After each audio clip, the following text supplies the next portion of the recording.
Amen. Être un peu fort, mon frère.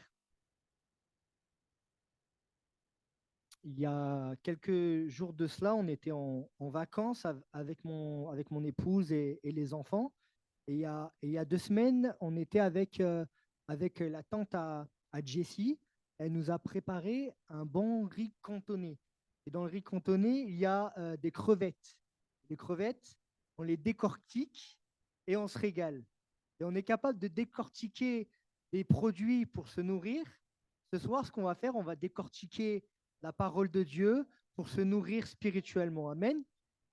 Et j'aimerais qu'on puisse ouvrir la parole de Dieu et décortiquer un verset, seulement un verset, mais l'occasion peut-être de voir que dans un seul verset, il y a vraiment de quoi se nourrir. Et parfois, on cherche à atteindre des objectifs d'efficacité de lecture de la Bible en disant on va lire 5 chapitres par jour. Mais peut-être qu'en lire un seul et le comprendre totalement et le mettre en application, ça fait déjà beaucoup de boulot. Et on va tout simplement creuser ce verset et essayer de le comprendre au mieux possible. Amen. Donc Matthieu au chapitre 5 et au verset 13. C'est un verset qui est très connu dans la parole de Dieu. Vous l'avez certainement cité en tant qu'enfant de Dieu. Matthieu chapitre 5, verset 13, on va le lire. Vous êtes le sel de la terre. Mais si le sel perd sa saveur, avec quoi la lui rendra-t-on? Il ne sert plus qu'à être jeté dehors et foulé aux pieds par les hommes. Amen.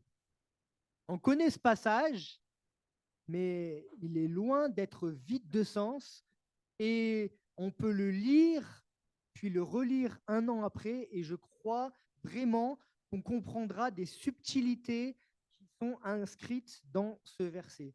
Et je me suis arrêté dessus, euh, j'ai été étonné de ce que, avec si peu de mots, il y avait tant de choses à comprendre. N'hésitez pas, mes frères, mes sœurs, à examiner la parole de Dieu, à aller creuser, puiser les trésors qui se trouvent dans la parole. Vous ne serez pas déçus. La parole, elle est comme un puits où il y a de l'eau et c'est inépuisable et on peut s'abreuver, s'abreuver, venir à la source. C'est ce qui est vraiment important en tant qu'enfant de Dieu. Et je vais prier pour que le Seigneur nous donne la direction ce soir encore, pour que vraiment on puisse comprendre ce texte comme on doit le comprendre. Seigneur, merci pour ta présence parmi nous ce soir. Merci, Seigneur Dieu, de diriger toutes choses, Seigneur, et que, Seigneur, ce ne soit pas mes pensées, Seigneur, qui soient véhiculées, mais ta parole dans toute son essence. Seigneur, merci de nous aider à la comprendre et qu'elle puisse édifier ton peuple ce soir au nom de Jésus. Amen. Amen. Vous êtes le sel de la terre. Donc, premièrement, vous. On commence par le début, vous. Donc là, Jésus s'adresse au peuple de Dieu, vous. Et ça nous parle déjà du fait que notre vie chrétienne, on ne la vit pas solitaire. Est-ce que vous avez vu quelqu'un mettre un grain de sel sur son escalope de poulet? Ça n'existe pas. Donc vous, on est une communauté, on est une famille, vous. Et c'est déjà important de relever ce point. Vous êtes le sel de la terre. Il aurait pu dire tu es le sel de la terre.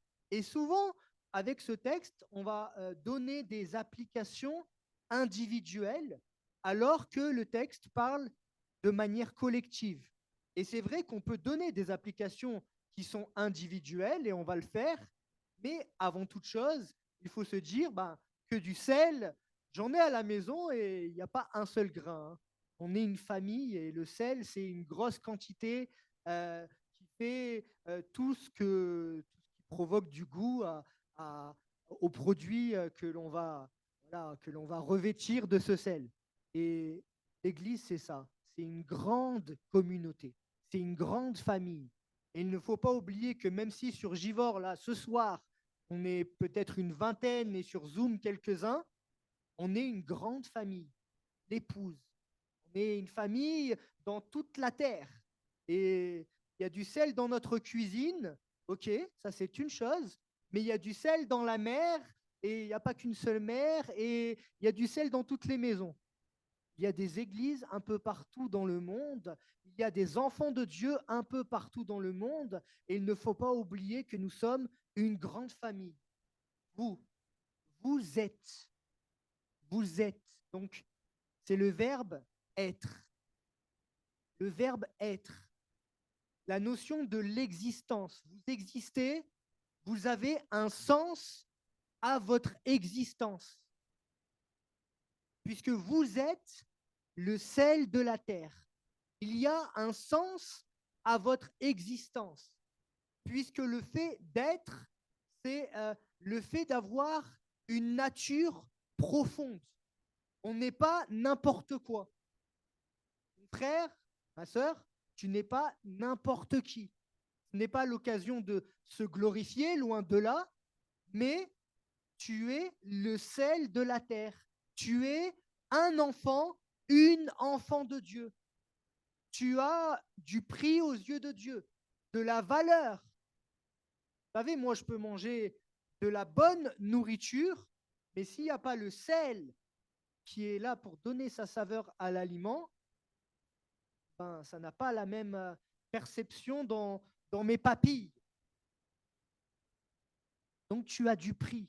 Et c'est important de le relever. Vous êtes le sel de la terre.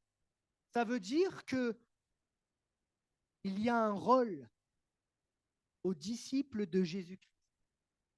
Il y a un rôle. Nous sommes participants à l'œuvre de Dieu. Nous sommes utiles à Dieu. Même si certains vont le relever, peut-être ont songé à ce verset qui dit que nous devons nous considérer comme des serviteurs inutiles. Certains connaissent ce passage. Pour autant, Dieu ne dit pas que son disciple est inutile. Au contraire, il a de l'utilité. Il peut aller apporter la bonne nouvelle. Il peut aider son prochain. Il peut faire maintes et maintes œuvres préparées d'avance pour son Seigneur. Donc, il est loin d'être inutile. Si mon frère, tu te crois inutile, ça n'est pas vrai. C'est un mensonge de l'ennemi. Par contre, ce qui est vrai, c'est que tu ne dois pas te considérer indispensable. Là est la subtilité. Mais vous êtes. Tu es quelqu'un dans le Seigneur. Dans ce monde, peut-être que tu es une balayure du monde, un rejet de la société. On ne te veut pas dans un travail. On a parlé du milieu professionnel, on se fait mal et puis on ne sait pas où trouver notre place dans la société. Mais aux yeux de Dieu, tu es quelqu'un et tu es connu de Dieu. Vous êtes le sel. Et là, on passe à la majeure partie de la prédication. On est le sel. Du coup, Jésus, on pourrait se dire, il aurait pu choisir un autre produit pour nous définir. Et s'il a choisi le sel comme élément, c'est parce qu'il a choisi de le faire et nous comparer à du sel a du sens. Alors, il est important de relever ce que c'est que du sel. Et le sel a plein de bienfaits. Plein de bienfaits pour l'être humain. Est-ce que nous apportons du bienfait autour de nous? Est-ce que nous apportons du bienfait dans notre quotidien, dans notre entourage? Et est-ce que notre comportement, notre vie est pleine de bienfaits de sorte à glorifier Dieu? Le sel, on appelle le sel et les épices des exhausteurs de goût. Ça veut dire que ça va donner du goût aux produits que l'on va manger. Mais en fait, ce n'est pas le sel qui a du goût, c'est le produit. Et le fait qu'on mette du sel sur ce produit, ça va révéler la saveur de ce produit. Et un plat peut être fade, mais avec la bonne dose de sel, toute la saveur va être révélée. Et nous sommes ce sel. Donc nous sommes de ceux qui apportent de la saveur dans ce monde. Et on est donc le sel de la terre. Le sel qui se trouve sur terre, c'est-à-dire qui se trouve dans le monde. Et là, les chrétiens invertis diront, oui, on est dans le monde, mais on n'est pas du monde. Et c'est vrai. Mais donc, on est le sel de la terre. Le sel se trouve sur la terre et c'est ce monde. Et j'aimerais dire que ce sel va être consommé. Et on pourrait penser déjà aux personnes autour de nous. Mais le premier consommateur de ce sel, j'aimerais nous dire que c'est Dieu. Il est le chef et le consommateur de notre foi, la Bible nous dit. C'est lui, pour donner cette image, bien sûr, qui ne trouve pas de goût à ce qui se fait sur cette terre. L'être humain qui vit dans le péché, tout a été désaxé à cause du péché dans le monde. La terre gît sous l'empire de l'ennemi et le mal est appelé bien.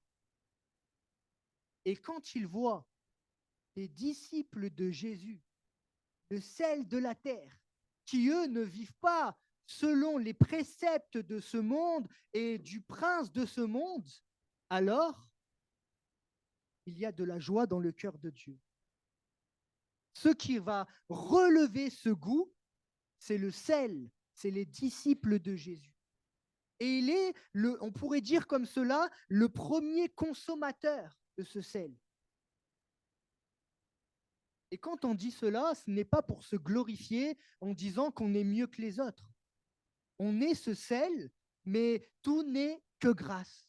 On est ce sel parce que Jésus a bien voulu se révéler à nous. On est ce sel parce que nous avons été rachetés par Jésus de notre vaine manière de vivre. Et du coup, ayant accepté ce que Jésus a fait pour nous, notre vie a changé. Notre mentalité a été transformée. Peut-être qu'on ne fréquente plus les endroits que l'on fréquentait avant. On ne dit plus les mêmes choses. On n'a peut-être plus le même langage. Nous sommes des disciples. Nous suivons Jésus, notre maître. Et ça, vous savez comment ça s'appelle? Une nouvelle identité.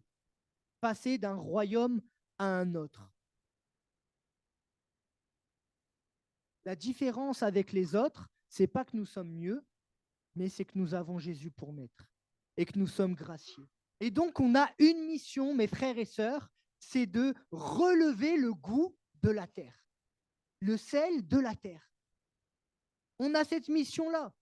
Le péché a changé son goût initial, mais en y ajoutant du sel, eh ben, il y a comme un nouveau de la joie. Quand Dieu voit sa création, il se dit là, parmi cette création qui vit tout le temps, qui vit encore sous le péché, il y a néanmoins des hommes et des femmes qui me sont fidèles. Des hommes et des femmes qui portent du fruit pour moi, qui, au travers de leur vie, me glorifient. Et il y a là une mission pour les enfants de Dieu. Lorsque l'on fait la volonté de Dieu, alors on apporte de la joie à notre Maître, à notre Papa céleste. Il y a un verset que j'ai lu dans Lévitique au chapitre 2, verset 13, je vais vous le lire, et qui dit que tu mettras du sel sur toutes tes offrandes. Tu ne laisseras point ton offrande manquer de sel, signe de l'alliance de ton Dieu. Sur toutes tes offrandes, tu mettras du sel. C'est intéressant, je relis. Tu mettras du sel sur toutes tes offrandes. C'est à l'époque des sacrifices. Tu ne laisseras point ton offrande manquer de sel, signe de l'alliance de ton Dieu. Sur toutes tes offrandes, tu mettras du sel. Il y a une portée spirituelle dans notre vie qu'un enfant de Dieu devrait comprendre, c'est que servir, c'est une chose. apporter son offrande, on pourrait dire sa prière, apporter sa vie, c'est une chose. Mais toujours en ayant la connaissance, la vision de Jésus dans ce que l'on fait, vous comprenez? On peut faire des choses pour Dieu. On peut même donner de l'argent pour Dieu à la quête. On peut aider notre prochain. Mais s'il n'y a pas Jésus dans l'affaire, alors il n'y a pas de saveur. Et c'est pour cela qu'il fallait mettre du sel sur l'offrande pour que le goût, la saveur soit révélée. Et bien entendu, cette saveur qui est appréciée par Dieu va être appréciée par nos contemporains, les gens autour de nous. Et ils vont dire, oui, cet homme, cette femme, ce jeune, cette jeune a une vie différente qui honore Dieu. Et ça me donne envie. Je sens ce goût particulier. Pourquoi, dans cette situation, cette personne réagit d'une manière que moi, je n'aurais pas réagi? Pourquoi cette personne a la paix? Bizarre. Je veux ça, moi. Et les personnes vont sentir cela. Le sel de la terre a peut-être pour mission de donner autour de lui un nouveau goût à la vie. Vous savez, une personne autour de nous à tendance dépressive, qui ne voit pas ce qu'il y a de beau dans la vie sans aucun espoir. Et on vient lui parler de Jésus. Et à nouveau, cette personne retrouve goût à la vie. Et se dit, non, je ne mettrai pas fin à mes jours parce que je suis mort aujourd'hui et voici, il y a une nouvelle création. Je suis quelqu'un de nouveau. On a besoin de comprendre qu'on est le sel de la terre. On a besoin de comprendre que nous sommes des lettres lues et que notre existence même en tant qu'enfant de Dieu, c'est un témoignage de l'existence de Dieu. On peut parler des miracles liés à la maladie, mais le plus grand miracle qui soit, c'est un être humain qui était mort spirituellement et qui vivra éternellement. Et le texte dit, vous êtes le sel de la terre, mais si le sel perd de sa saveur, avec quoi la lui rendra-t-on? Ça veut dire que le sel peut perdre sa saveur. Comment cela est possible? Quelles conséquences pour nos vies? Et là, je regarde sur Google, sur le sel. Hein. Le sel, il perd son goût lorsqu'il devient impur, mélangé à d'autres ingrédients, exposé à un environnement humide. Voilà des conditions qui font que le sel peut perdre sa saveur. Vous savez, vous prenez du sel, ça a du goût, tu le mets dans de l'eau, avec un peu d'eau, tu vas sentir et ça va être un peu amer. Tu mets beaucoup d'eau, le sel est dilué et tu ne vois pas qu'il y a eu du sel. Ça peut être une dilution. Et pour les disciples de Jésus, c'est la même chose. Le sel que nous sommes pourrait perdre sa saveur en perdant ce qui fait de lui du sel. Si tu perds ce qui te caractérise en tant qu'enfant de Dieu, tu n'es plus enfant de Dieu. Et c'est ça le danger. Et là, on peut se questionner par rapport à ce qui est dit en disant, mais j'ai peur pour mon salut du coup. Et quand on regarde les caractéristiques du sel, c'est que le sel est un composant parmi les plus puissants de la Terre. C'est-à-dire qu'il est très difficile pour le sel de perdre son intégrité d'origine. Ça veut dire que pour le sel, c'est très difficile de faire qu'il ne soit plus du sel. Pour un enfant de Dieu, c'est pareil. Parce que Jésus est mort pour nous. Nous avons une identité marquée en Christ. Si Jésus est mort, il est descendu de son ciel de gloire jusqu'à donner sa vie pour toi, ce n'est pas pour qu'au moindre problème dans ta vie, tu puisses vaciller dans la foi et perdre ton salut. Qu'on soit bien clair, le sacrifice de salut est efficace. Il est grand.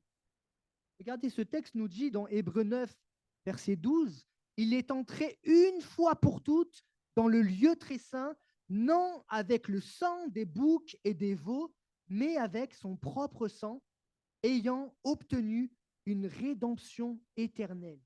Ce sacrifice-là, Jésus-Christ, une fois pour toutes, un sacrifice efficace. Et du coup, comprenant que si nous sommes ce sel de la terre, nous devrions davantage être conscients de ce si grand sacrifice. Davantage conscients au point de ne pas le négliger dans notre vie, de ne pas être honteux face à ce sacrifice qui a été opéré pour nous.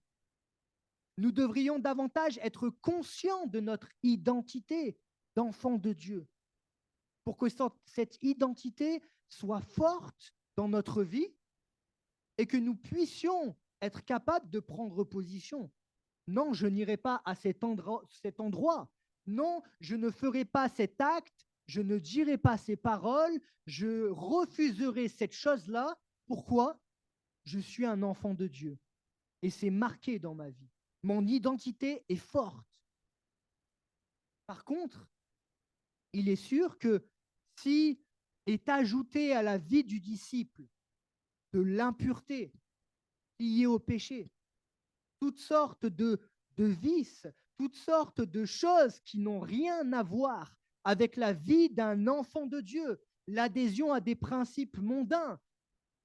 Je vais à l'église tant de fois par semaine, mais ma vie à côté de l'église, ça n'a rien à voir avec la vie d'un chrétien. C'est sûr que je me corromps. C'est sûr que la saveur va être amoindrie. C'est sûr que ce qui fait de moi un disciple n'est plus ou est moins jusqu'à être dissous peut-être. Et c'est là le danger. On est dans le monde, mais nous ne sommes pas du monde. Et il est évident qu'il doit y avoir une différence claire entre un disciple de Jésus et celui qui n'appartient pas à Jésus. Et quand le chrétien commence à ressembler au non-chrétien dans son comportement, quand il n'a plus de communion avec Dieu le Père, quand il renie par sa vie le sacrifice qui a été opéré par Christ, alors avec quoi lui rendra-t-on cette saveur? Un verset dit, et je vous le cite dans Hébreux 10, si nous péchons volontairement, c'est-à-dire si notre vie est dans le péché, si nous péchons volontairement après avoir reçu la connaissance de la vérité, il ne reste plus de sacrifice pour les péchés, mais une attente terrible du jugement et l'ardeur d'un feu qui dévorera les rebelles. Celui qui a violé la loi de Moïse meurt sans miséricorde sur la déposition de 2 ou de 3 témoins. De quel pire châtiment pensez-vous que sera jugé digne celui qui aura foulé aux pieds le Fils de Dieu, qui aura tenu pour profane le sang de l'alliance par lequel il a été sanctifié et qui aura outragé l'Esprit de la grâce? Il est important de comprendre qu'un enfant de Dieu qui a vraiment été sauvé par Jésus-Christ a une vie en accord avec ce qu'il vit.